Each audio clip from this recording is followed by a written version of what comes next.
स्वागत है आप सबका कॉमर्स कंसेप्ट बिल्डिंग हब में। तो चलिए स्टार्ट करते हैं आज का टॉपिक। तो जो आज का हमारा टॉपिक है वो है आपका 7th stage of new product development, that is test marketing. तो आज मैं आपको करवा रही हूँ 7th स्टेप या स्टेज आप बोल सकते हैं न्यू प्रोडक्ट डेवलपमेंट प्रोसेस की, टेस्ट मार्केटिंग।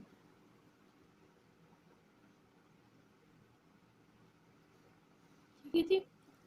6th स्टेप में जो इससे पहले वाला स्टेप था जो मैंने आपको कल को करवाया था, उसमें ये था कि हम प्रोटोटाइप प्रोडक्ट डेवलप करते हैं, उसके उसके रिगार्डिंग उसके मैच से ही हम अपना जो फाइनल प्रोडक्ट है उसको हम बनाते हैं।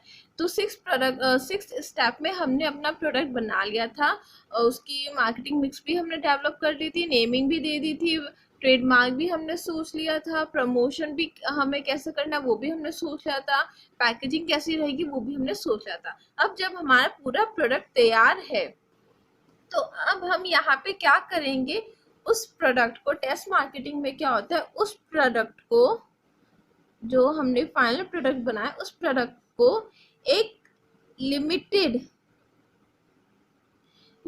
मार्केट एरिया में पहले हम टेस्ट करेंगे। लिमिटेड मार्केट एरिया में हम प्रोडक्ट को एक तरह से टेस्ट करेंगे। अभी हम मार्केट में पूरे मार्केट में उसको लॉन्च नहीं कर रहे, ध्यान से सुनिएगा। हम अभी अपने प्रोडक्ट को पूरे मार्केट में लॉन्च नहीं कर रहे हैं, एक प्रॉपर सेंस में कमर्शियल नहीं कर रहे हैं। यहाँ पे हम क्या करेंगे, एक छोटा सा मार्केट लेंगे, छोटे से मार्केट का कोई सा भी हम पार्ट ले लेंगे, एक लिमिटेड हमें पार्ट लेना है, एक सिलेक्टेड हमें पार्ट लेना है।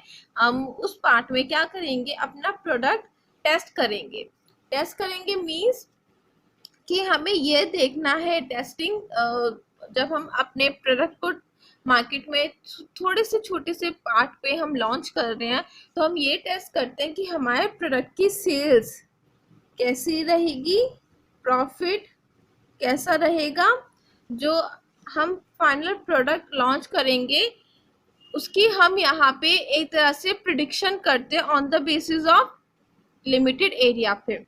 हम ये देखते हैं इस वाले प्रोडक्ट की टेस्टिंग करके लिमिटेड एरिया में कि जो हमारा जो फाइनल प्रोडक्ट है उसकी सेल्स प्रॉफिट क्या रहेगी।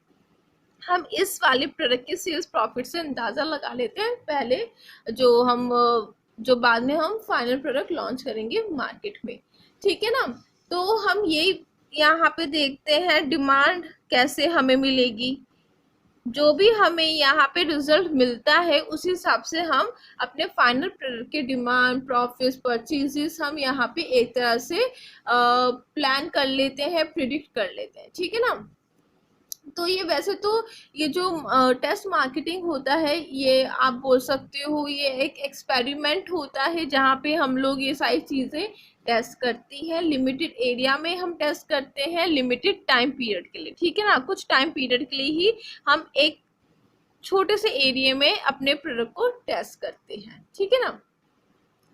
फिर और इसमें हमें ये भी पता चलता है कि कस्टमर का कैसा जो कंज्यूमर है उसका कैसा रिएक्शन है इस प्रोडक्ट को लेके जो अभी हमने लॉन्च किया लिमिटेड एरिया में। ठीक है ना, उसको पसंद आ रहा है या नहीं आ रहा है, जो डीलर्स हैं वो उनको कैसा लग रहा है हमारा प्रोडक्ट। ठीक है ना, जो डीलर्स जो होते हैं बीच में बिचौलिया जिनको हम बोलते हैं, जो मैन्युफैक्चर कंज्यूमर के बीच में रोल प्ले करते हैं उनको डीलर्स बोलते हैं।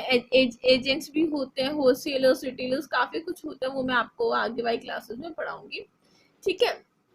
तो हमें इन सब चीज़ों से टेस्ट मार्केटिंग से हमें अपनी प्रोडक्ट की वीकनेस पता चलती है, डेफिशिएंसी पता चलती है। अगर कस्टमर को कुछ उसमें कमी लग रही है हम उनसे पूछ के थोड़ा सा उसको चेंज कर लेते हैं। ठीक है।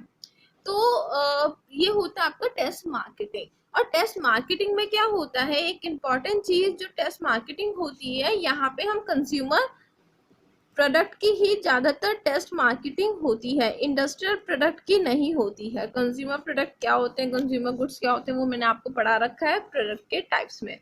और जो इंडस्ट्रियल प्रोडक्ट होते हैं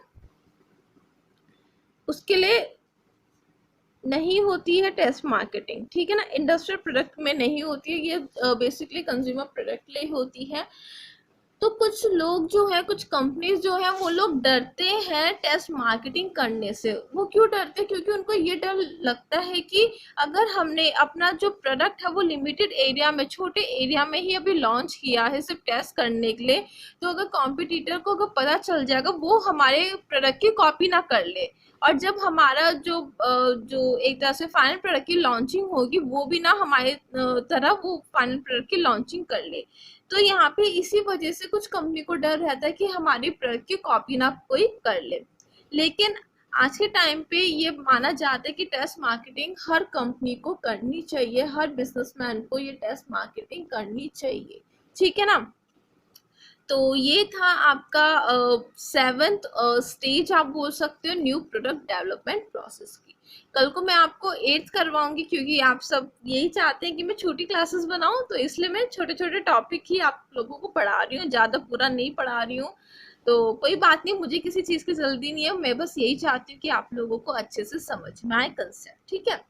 तो कल को 8th हम स्टेज पढ़ेंगे, लास्ट स्टेज है न्यू प्रोडक्ट डेवलपमेंट प्रोसेस की, जो कि है कमर्शियलाइजेशन। तो जितना भी मैंने आज आपको पढ़ाया है, इसकी जो बुक की पिक है जिसमें से मैं आपको पढ़ाती हूँ, वो अभी मैं आपके साथ शेयर कर दूंगी।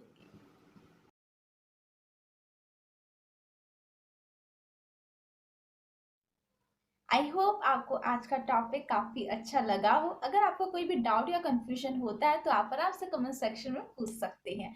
तो अब हम मिलेंगे एक और नए टॉपिक के साथ, तब तक ले बाय।